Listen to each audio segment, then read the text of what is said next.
Welcome back to Truth J Blue, where purpose meets presence, wisdom meets transformation, and truth becomes a path you can actually live. This platform is dedicated to helping you align with your divine design, think more deeply, live more intentionally, and awaken to the fullness of who you were created to be. If you are ready for real growth, real clarity, and real alignment, you are in the right place. Today, I want to speak to you about something that is not just useful, but necessary. Not optional, necessary.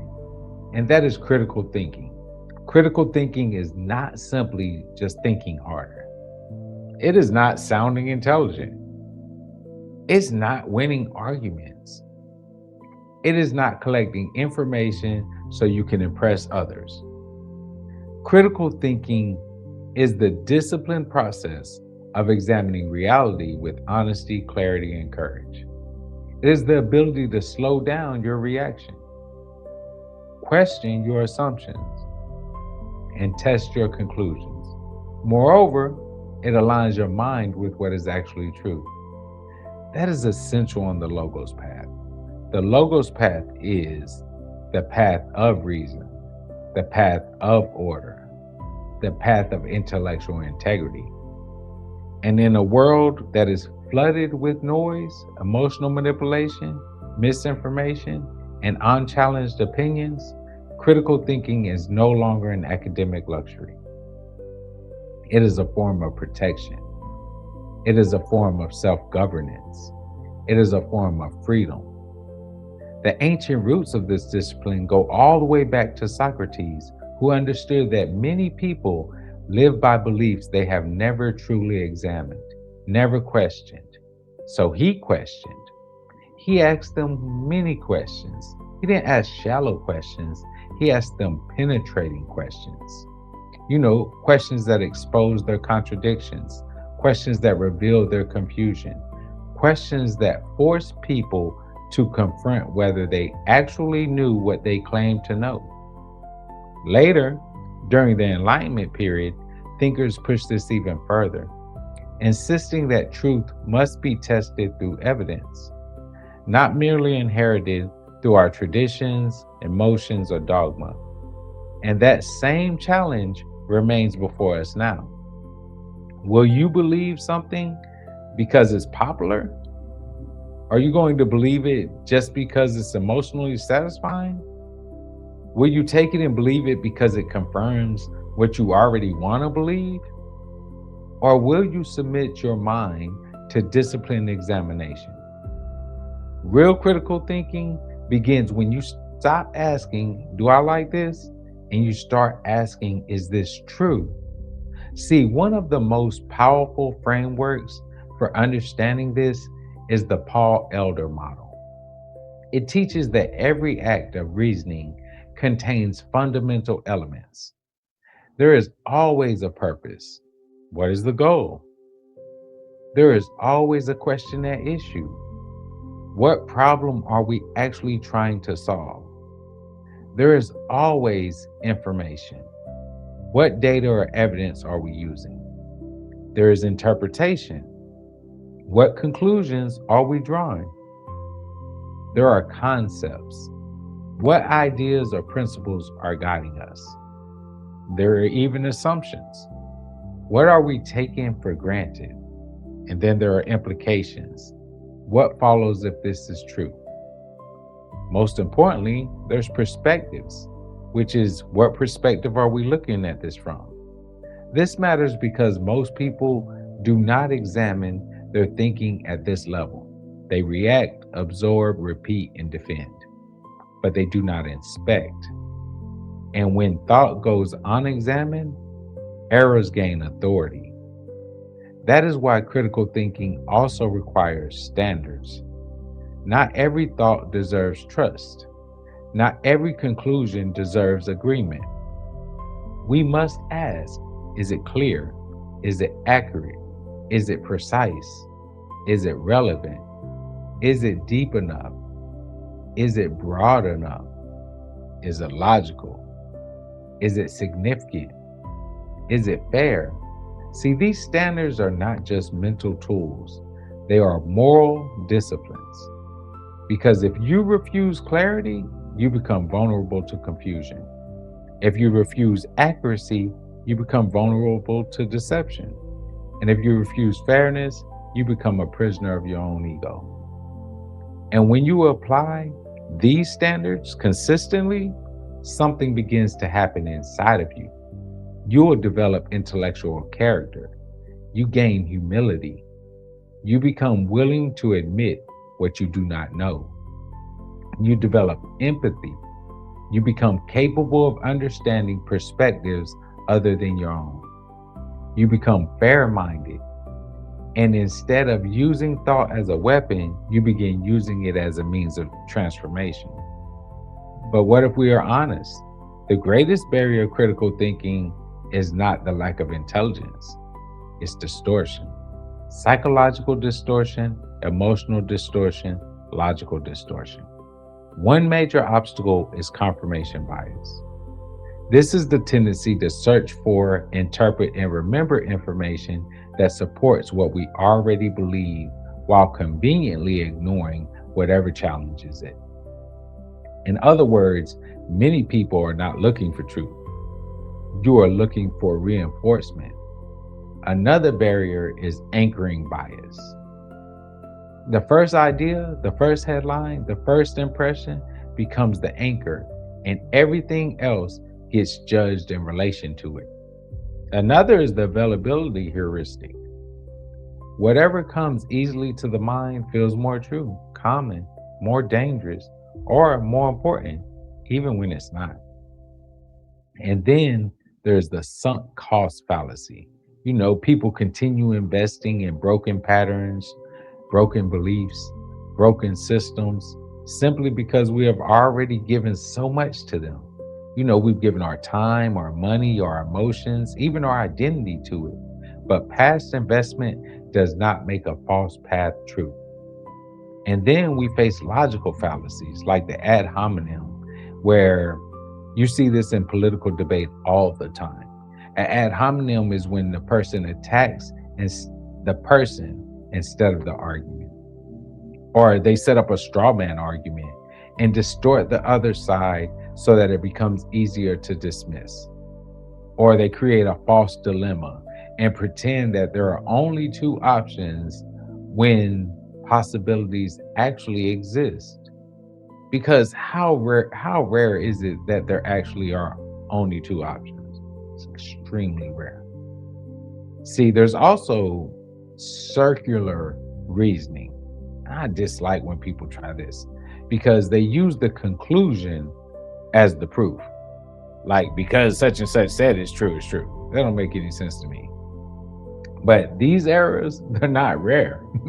They're everywhere in conversations, they are in institutions, media, family, leadership, religion, and even worse, our inner dialogue. That is why critical thinking must become practice, not theory. And one of the greatest practices is the Socratic questioning method. Ask yourself, what do I mean by this? What assumptions am I making? What evidence actually supports this? What other perspectives exist? What are the consequences if I'm wrong? Why does this question matter in the first place? See, this kind of questioning disrupts the mental autopilot that's running. It breaks the spell of emotional certainty. It creates a space between the stimulus and the conclusion. And there's another powerful tool. It's called the ladder of inference. And this shows how quickly the mind moves from raw data to personal meaning, then to assumptions, then to conclusions, then to beliefs. And then we take action upon it. Something happens, you notice one part of it, you assign meaning to it, and then you build an assumption, you form a conclusion, and then you turn that conclusion into a belief. And then you act as though the belief is reality. But what if the data was incomplete? What if the meaning was distorted? What if the assumption was never justified? That is why mature thinking often means walking back down the ladder, returning to the facts, then re examining the evidence, testing the story that you told yourself. See, this is not weakness, this is wisdom. And when it comes to the practical discernment, Edward de Bono's 6 thinking hats offers another profound insight. I definitely recommend that you look into these hats and how he breaks them down. It's a very amazing. Remember, this is Edward de Bono's 6 thinking hats. Because sometimes people get confused because they are trying to do all forms of thinking at once. The facts, the emotions, the caution, the creativity, the optimism, and process management. But when these are separated, then thought becomes more disciplined, because there is a place for facts. There's also a place for feelings, a place for caution, a place for possibility, a place for creative alternatives, and a place for overseeing the process itself. And this matters because critical thinking is not the suppression of emotions. It is the proper ordering of emotion under disciplined awareness. And in high stakes decisions, there is another method that reveals wisdom. And we call that red teaming. Some people call it playing the devil's advocate. But when you red team, this is when a person or a group intentionally challenges a plan, not to destroy it, but to strengthen it, to expose weaknesses before reality does, to test assumptions before consequences arrive, to stress test the strategy before implementation. This is a powerful principle for life. Invite challenge before collapse forces it upon you. Now let us bring this into self-mastery, because critical thinking is not just for debates, academics, or business decisions. It is essential for inner freedom. How many people live under beliefs that they have never properly examined? I am not creative. I always fail. I'm not worthy. People cannot be trusted. I will never change. These are not always truths. Many times they are conclusions built on incomplete data and repeated pain. The ladder of inference can help dismantle them. Go back and look in the past. Where did this belief come from? Was it one event, one specific failure, one specific rejection, one season? And did you build a permanent identity out of a temporary wound? See, critical thinking allows you to challenge self-limiting narratives before they become destiny. It also helps with emotional regulation. See, when automatic negative thoughts arise, ask. Now, the way I remember automatic negative thoughts is ants, and that's how they eat at you, and they eat at you, and they come and they keep coming.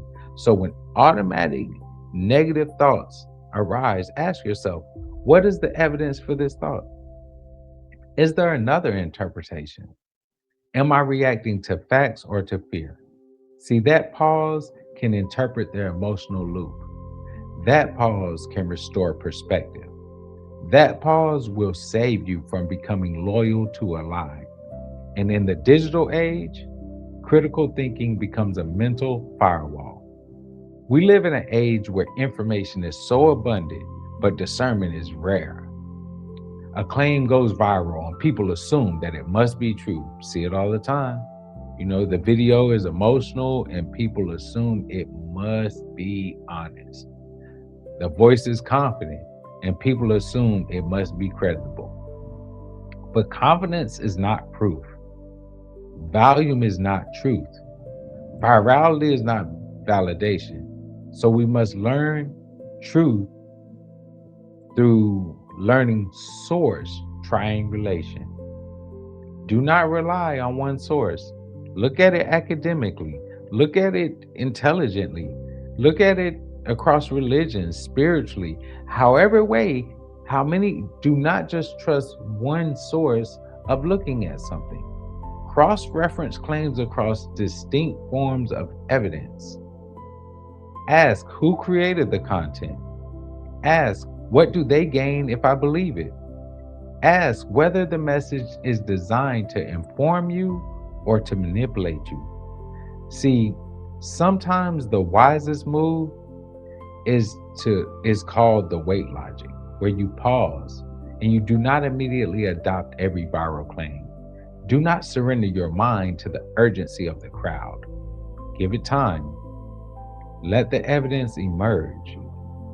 Truth does not fear examination.